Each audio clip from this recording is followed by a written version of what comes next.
Just look at the photos. Look at the pictures of the Jeep in page 6's own article.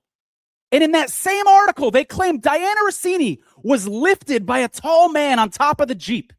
Does that make any sense? If you were on this accident scene, would you decide to go on top of the Jeep, work against gravity, and pull that door open? Or would you go in through the top? And even if you were stupid enough to have someone lift you on top of a Jeep, how do you explain the fact that the roof is cut open? It is obvious to me that this man and his dog were extracted from the Jeep from the top. And Dianna Russini was never put up on top of the Jeep. I knew that from the beginning, and that's why I requested the police records from the Wyckoff PD. And sure enough, she's nowhere to be seen in the police records.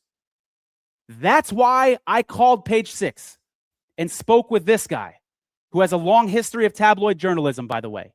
Used to work for the same company that publishes the National Enquirer.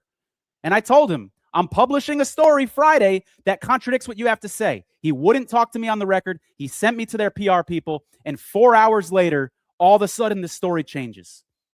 But the real story here is about the U.S. media. This is an indictment on the U.S. media. Because not only did page 6 make this egregious decision to run with a quote from a source who said she was lifted on top of this Jeep. And also, by the way, in the same story, said another source said that didn't happen. They ran with it anyways.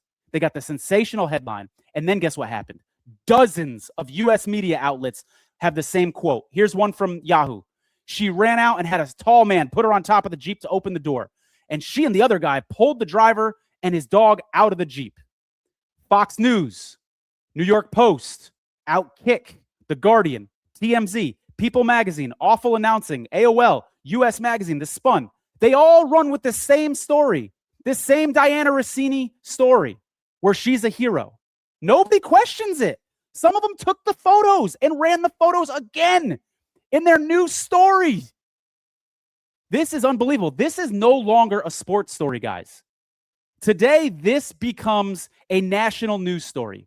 We have just learned a playbook, I believe, in my opinion. Do you think this is the first time in recorded history that a crisis communication expert, PR, etc., has ever planted a story in the press? This story started off on Patch.com as a car accident with no celebrities involved. There were no witnesses even mentioned in the story. 23 hours later, it ends up on page 6, and we got a witness saying that Dianna Russini was there.